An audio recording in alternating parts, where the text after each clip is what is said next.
यतीम बच्चा गम से निढाल माँ की कब्र पर बैठकर रो रहा था कि माँ तू मुझे छोड़कर चली गई है, सौतेली माँ तो मुझे खाना भी नहीं देती, मुझ पर कितने जुल्म और सितम करती है।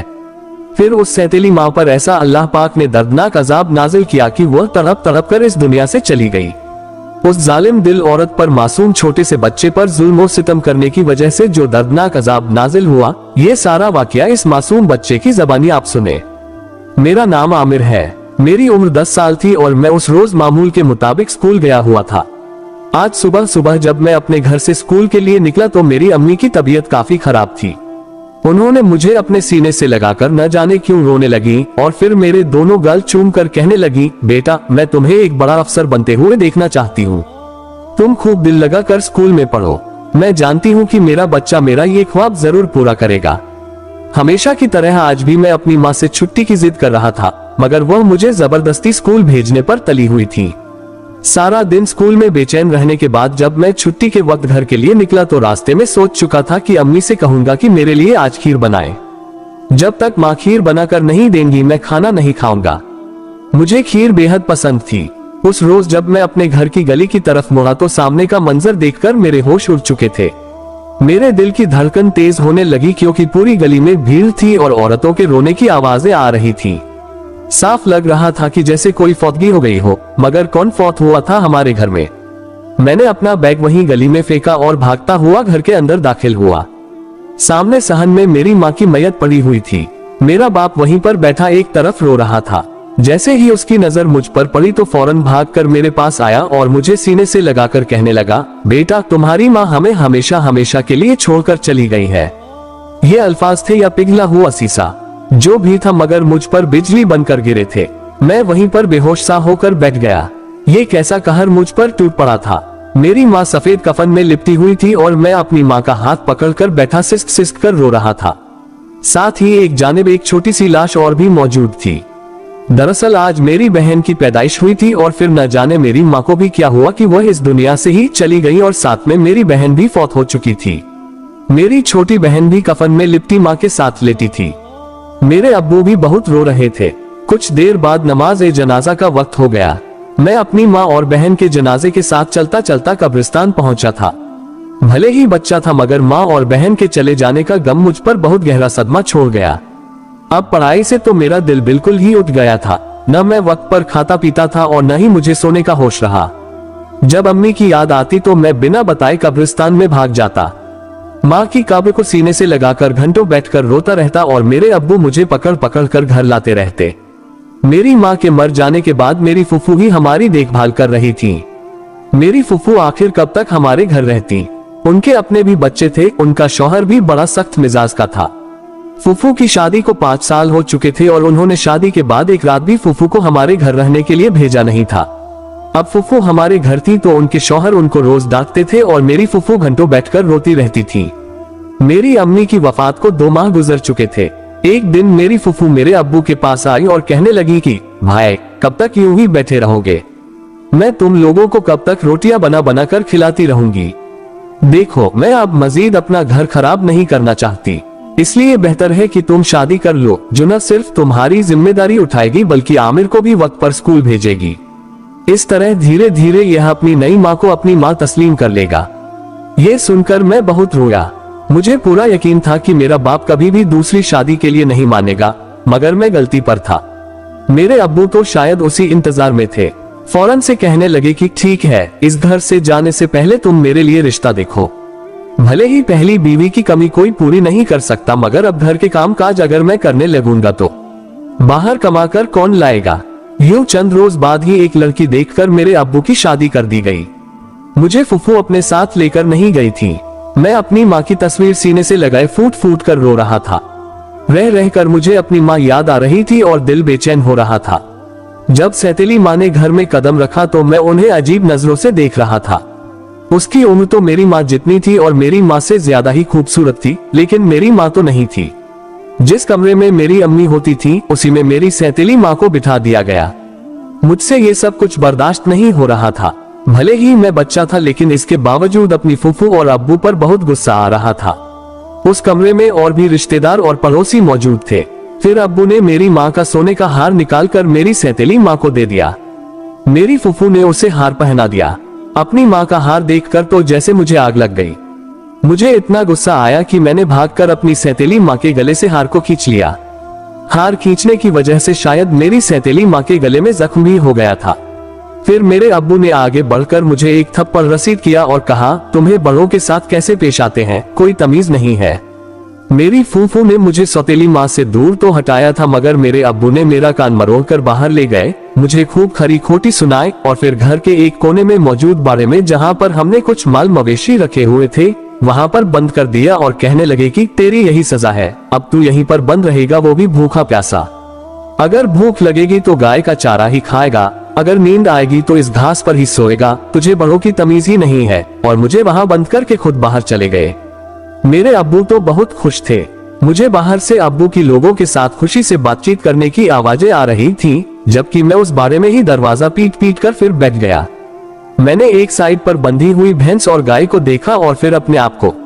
मेरे कपड़ों पर मिट्टी और भूसा लग चुका था। अगर मेरी माँ मुझे इस हालत में देख लेती तो तड़प ही जाती। आज तक मेरी माँ ने मेरे कपड़ों पर एक सिल्वर तक नहीं आने दी थी, मगर आज जिस हालत में मैं पहुंच चुका था, मेरी माँ अगर मुझे देख लेती तो शायद जीते जी मर जाती। मुझे लगा कि शायद मेरी जिंदगी यहीं पर खत्म हो जाएगी। बाहर अंधेरा फैल रहा था और अंधेरे में मुझे वैसे ही खौफ आता था। मैं अभी घुटनों में सर दिए बैठा था कि तभी बाड़े का दरवाजा खुला। सामने मेरी सौतेली माँ खड़ी थी, चेहरे पर एक मुस्कुराहट मगर आंखों में जैसे बदले की आग लिए हुए।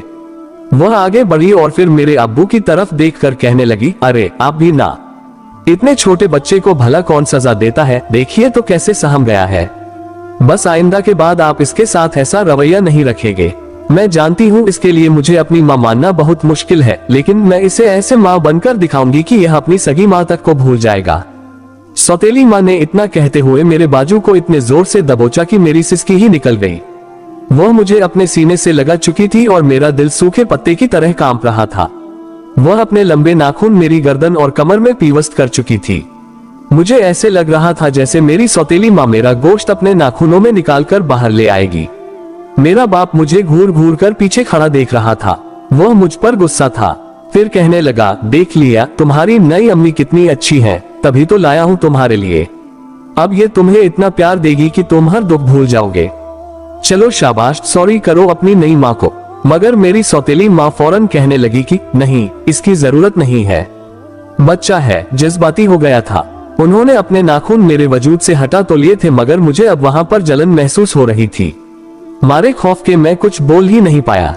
अगर मैं अपने अब्बू को बता देता कि इस औरत ने मेरे साथ मेरी कमर की क्या हालत की है, तो वह शायद पूरी रात ही मुझे इस बारे में बंद कर देते। मेरे अब्बू हंस हंस कर अपनी नई बीवी के साथ बैठकर बातें कर रहे थे। मैं खुद बाहर सहन में बैठा देख रहा था। वो दोनों एक ही चारपाई पर बैठे खाना खा रहे थे। फिर मैंने सामने देखा तो फूफू भी अपने चारों बच्चों को अपने इस पास बैठाए निवाले बना बना कर खिला रही थी। फिर एक उदास सी नजर अपने सामने पड़े हुए खाने पर डाली। मेरी आंखों से आंसू गिरने लगे। मुझे अपनी माँ शिद्दत से याद आई। मुझे तो ठीक से निवाले बनाना भी नहीं आता था, मगर अब माँ की तरफ से यतीम जो हो गया था, धीरे धीरे सब सीख जाना था। मुझ जैसे माँ के लाडलों के साथ ऐसे ही तो किस्मत खेला करती है। मैंने रोते हुए निवाले बनाकर खाना शुरू कर दिया, जो मेरे हलक में ही अटक कर रह चुके थे। फूफू अपने बच्चों को खाना खिलाकर सुलाने के लिए ले जा चुकी थी और मुझे कह गई थी कि खाना खाने के बाद बर्तन उठा के किचन में रख देना, यही मत छोड़ देना। मुझसे तो मजीद खाया भी न गया और फिर अपने बिस्तर पर लेटकर मेरी रात रोते ही गुजर गई। चंद रोज बाद फूफू भी अपने घर जा चुकी थी। अब्बू ने भी नौकरी पर जाना शुरू कर दिया। घर में अब मैं और सौतेली माँ ही बच गए थे। मैं तो उनसे कोई बात भी नहीं करता था। स्कूल से छुट्टियां करते हुए मुझे कई महीने गुजर चुके थे। जब दोबारा स्कूल जाना शुरू किया तो पढ़ाई में दिल ही नहीं लगता था। फिर उस्ताद भी मुझे बहुत मारते थे। अब्बू को आकर बताता तो माथे पर बल डालकर कहते, एक तो काम से थका हारा आता हूँ, वहाँ लोग सुकून की घड़ी सांस नहीं लेने देते, और घर आ जाऊं तो तुम लोगों का पिटारा खुल जाता है। जाओ जाकर पढ़ो और अब इस कमरे में ना आना, जाते हुए दरवाजा बंद कर जाना। वो मुझे ये कहकर भगा दिया करते थे और मैं तो जैसे बाप की तरफ से भी बिल्कुल बेसहारा हो चुका था। जितनी भी पढ़ने की कोशिश कर लेता, मेरे ज़हन में कुछ बैठता ही नहीं था। मैं ज़हनी डिप्रेशन का शिकार हो चुका था। इस साल जब मेरे पेपरों में कम नंबर आए तो सौतेली माँ ने साफ लफ्जों में कह दिया कि अरे, जब ये इतना अच्छा पढ़ाई में कारगुजारी नहीं दिखा रहा तो क्यों अपने पैसे महंगे स्कूलों में जाया कर रहे हो? इसे गवर्नमेंट स्कूल में दाखिल करवा दो, कम से कम खर्चा तो बचेगा। मेरे अब्बू ने अपनी नई बीवी की बात पर अमल करते हुए ऐसे ही किया। मेरा दाखिला प्राइवेट से सरकारी स्कूल में करवा दिया गया, जहां सारा दिन बच्चों से या तो पौधे लगवाए जाते थे या सफाई करवाई जाती थी। सारा दिन यूं ही करते करते गुजर जाता। मगर एक रोज जो कुछ मेरी सौतेली माँ ने मेरे साथ किया, वहीं से मेरे जुल्म व सितम का आगाज हुआ। एक दिन मैं बार बार बड़ी ललचाई हुई नजरों से अपनी सौतेली माँ की तरफ देख रहा था, जो किचन में खड़ी कई किस्म के खाने बना रही थी।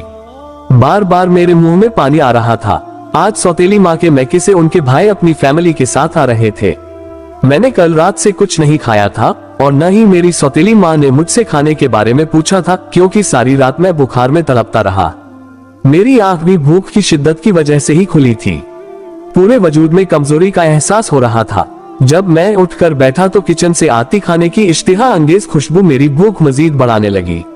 मैं आंखें मीचता हुआ जैसे ही किचन के बाहर आया तो मेरी सौतेली माँ गोश्त धोकर कढ़ाई में डाल रही थी।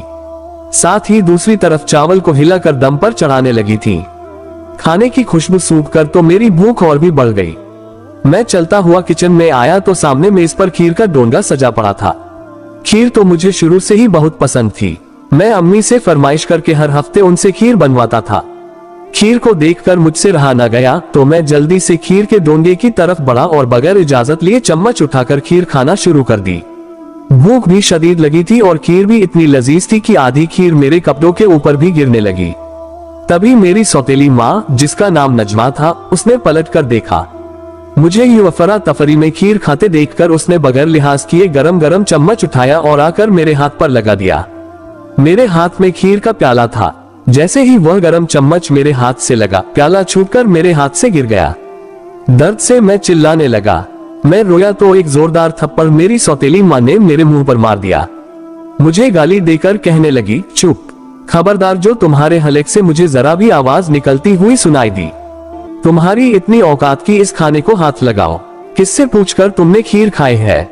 सुबह से मैं किचन में लगी हुई हूँ, अपने भाई भाभी के लिए खाने तैयार कर रही हूँ और तुम आकर इसे झूठा कर रहे हो। वो मेरे कान जोर से मरोड़ चुकी थी। मुझे यूं महसूस हुआ जैसे मेरा कान वो खींचकर उतार ही देंगी। दर्द के मारे मेरी आंखों के आगे अंधेरा छा गया। मगर सौतेली माँ को मुझ पर रहम न आया। उसने मेरा बाजू मरोड़कर मुझे पकड़ रखा था और फिर जलते हुए चूल्हे पर चम्मच को जला जला कर मेरे वजूद पर लगाने लगी। दर्द क्या होता है और गोश्त जलने की बू कैसी होती है, मैं सब कुछ महसूस कर पा रहा था। मेरी आंखों से लगातार आंसू निकल रहे थे। मैं रो रो कर आखिर अपने हाथ जोड़कर सौतेली माँ के कदमों में गिर गया। मैं कहने लगा, मुझे माफ कर दो, मैं आइंदा के बाद किचन में कदम ही नहीं रखूंगा।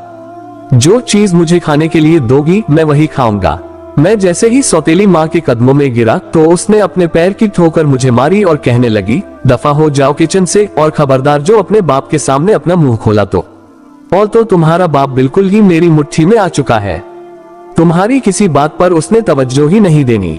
लेकिन अगर तुमने मेरा और नासिर का रिश्ता खराब करने की कोशिश की तो मैं तुम्हारा वो हश्र करूंगी कि तुम्हारे टुकड़े भी तुम्हारे बाप को नसीब नहीं होंगे।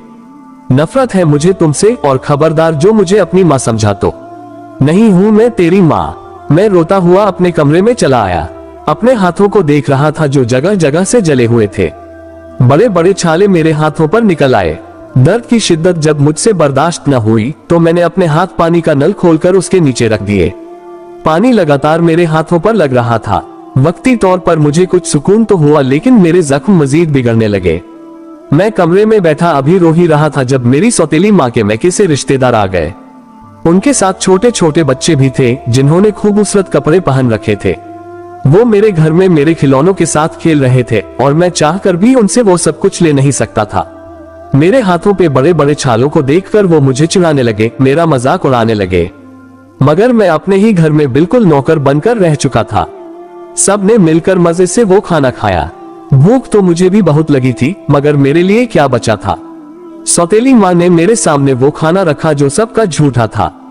गोश्त में आधी खाई हुई हड्डियां और बचा हुआ सालन मेरे मुंह के आगे रख दिया और तंजिया हंसकर कहने लगी, ये लो, भूख लगी थी न तुम्हें, लो खाओ, आज के बाद अपनी औकात कभी मत भूलना, समझे। इतना कहकर वो वहां से जा चुकी थी और मैं एक ठंडी सांस लेता रह गया।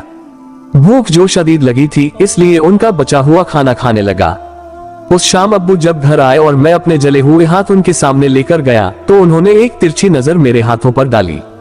एक पल को तो वो भी तड़प गए। कहने लगे, आमिर ये क्या हुआ, तुम्हारे हाथ कैसे जल गए। मैं रोने लगा। न जाने कितना गुबार था मेरे दिल में कि मैं अपने बाप के सीने से लगकर फूट फूट कर रोता रहा।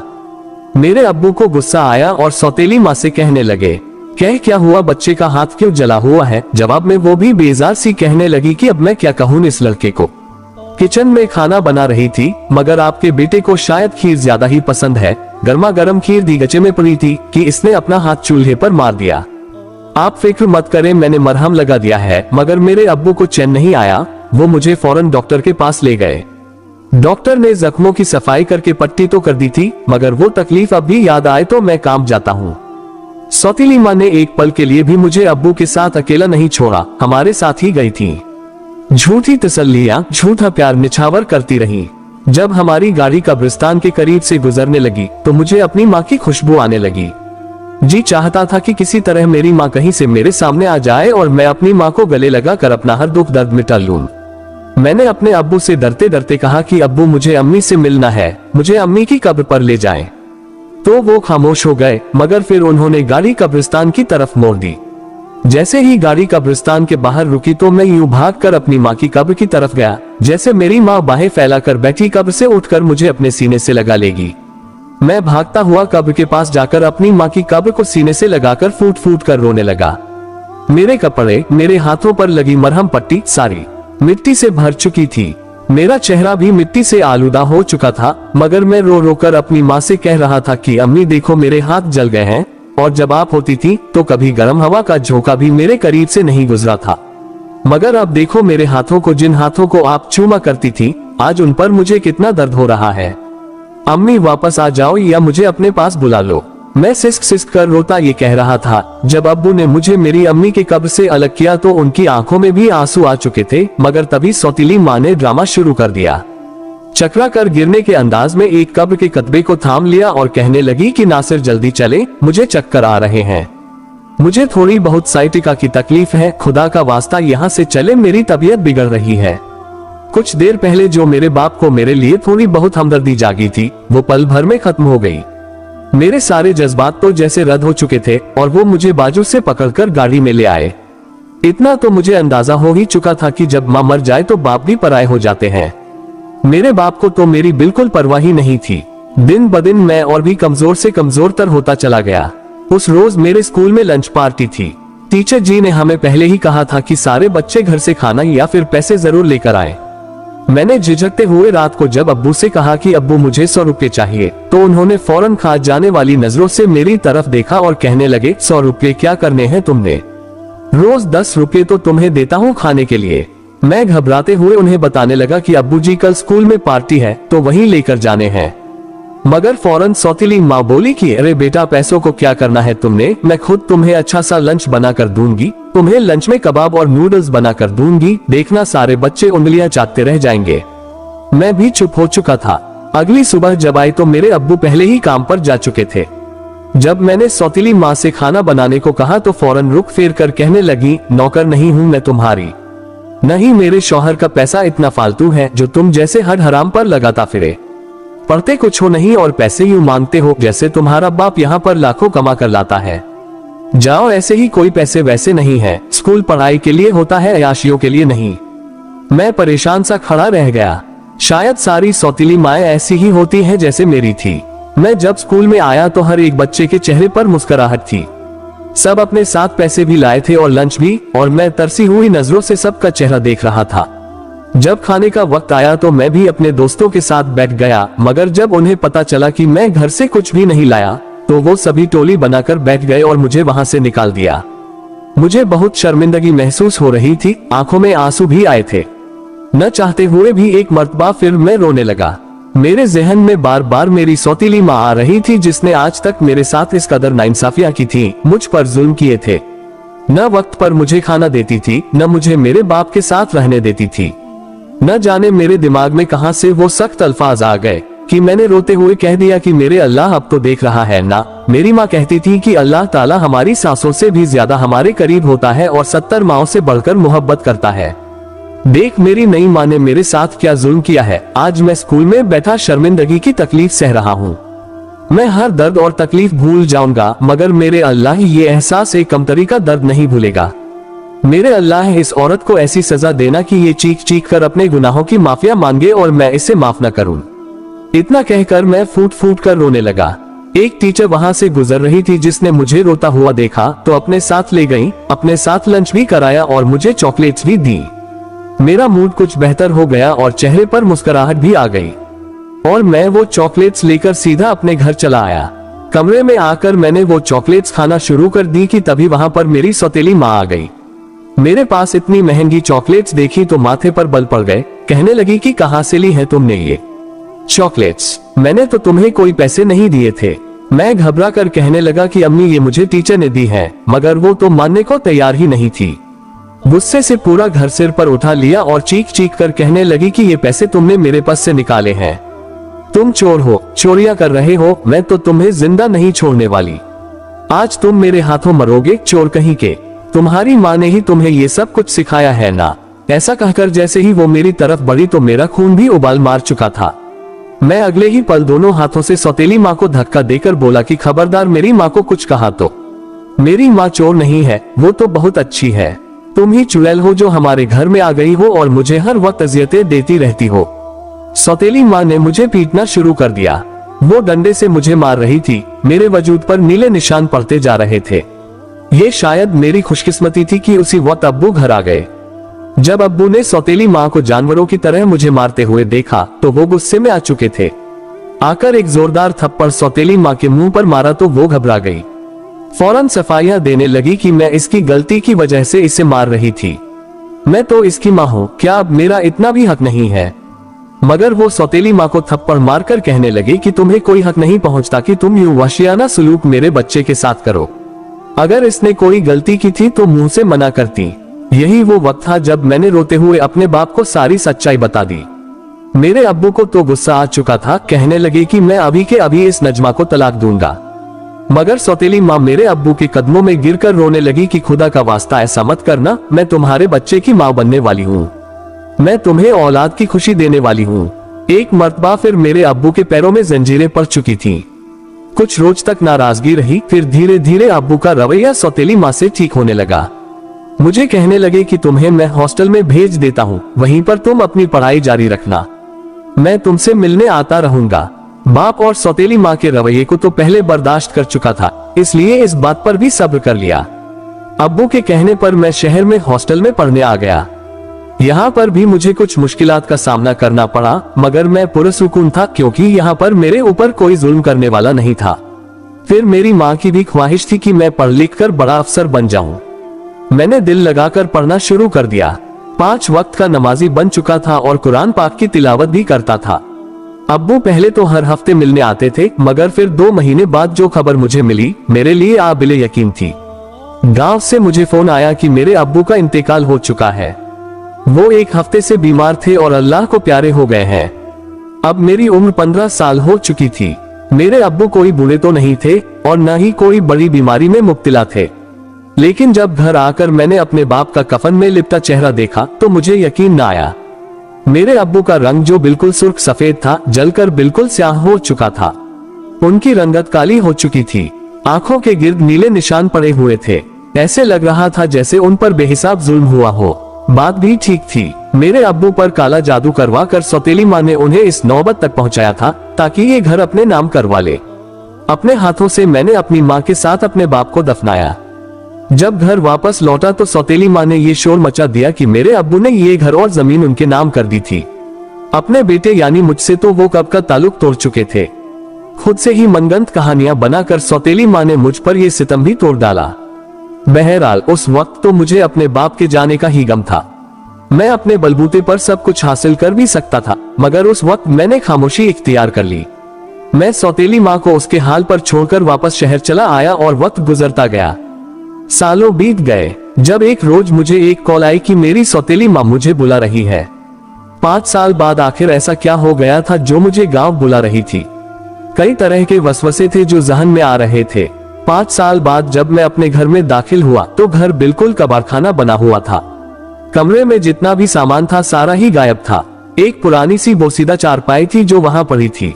सौतेली माँ यूं थी जैसे हड्डियों का ढांचा हो, बिस्तर पर पड़ी दिखाई भी नहीं दे रही थी। चेहरे की हड्डियां बाहर को निकली हुई थीं। सर पर बाल मौजूद नहीं थे। इस कदर बदबू कमरे से आ रही थी जैसे किसी ने महीनों से उन्हें नहलाया न हो। गंदगी आसपास पड़ी हुई थी। कराह कर वो एक ही जुमला कह रही थी कि मेरे अल्लाह मुझे माफ कर दे, मेरे अल्लाह मुझे माफ कर दे। ये अल्फाज उनके मुंह से निकल रहे थे। मैं उनकी चारपाई के पास जाकर खड़ा हो गया। किसी की मौजूदगी महसूस करके जब उन्होंने आंख खोली तो सामने मुझे देखकर आंखों से आंसू निकल आए। बड़ी मुश्किल से लर्जते हुए हाथ जोड़कर कहने लगी कि मुझे माफ कर दो, तुम्हारे साथ बहुत गलत किया था मैंने। देखो तुम्हारी चुप कैसे मेरी जिंदगी बर्बाद कर गई। खुदा का वास्ता है मुझे बचा लो, मुझे माफ कर दो। मैं तुम्हें तुम्हारा ये घर और जमीन सब कुछ दे दूंगी। आज मुझ पर ऐसा वक्त आ चुका है कि मेरे बहन भाई माँ बाप सब ने मुझे छोड़ दिया है। कमाने के सारे जरिए खत्म हो गए। मैंने घर का सामान तक बेच दिया, मगर पता नहीं तुम्हें और तुम्हारे बाप को इस घर से निकालने के बाद मुझे कैसी बीमारी लग गई।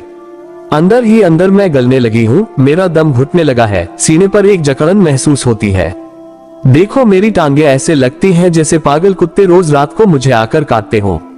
सौतेली माँ ने जब अपनी पिंडली से कपड़ा हटाया तो वहां पर बड़े बड़े दांतों के गिरने के निशान थे।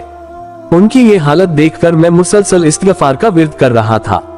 उनकी हालत देखकर यही लग रहा था कि ये सिर्फ अजाब इलाही है।